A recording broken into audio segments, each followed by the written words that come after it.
การครอบดวงจิตของเราอีกทีหนึ่งว่าตามนะ เดี๋ยวผม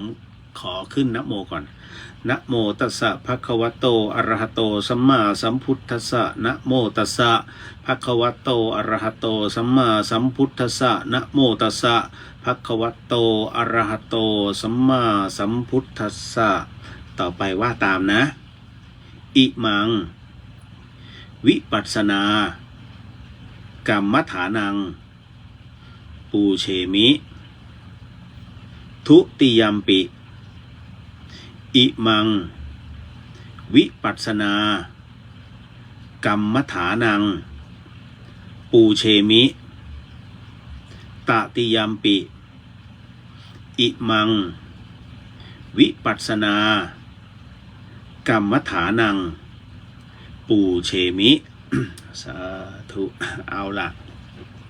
พอถึงตรงนี้แล้วก็ต้องขออนุญาตทุกท่านนะฮะ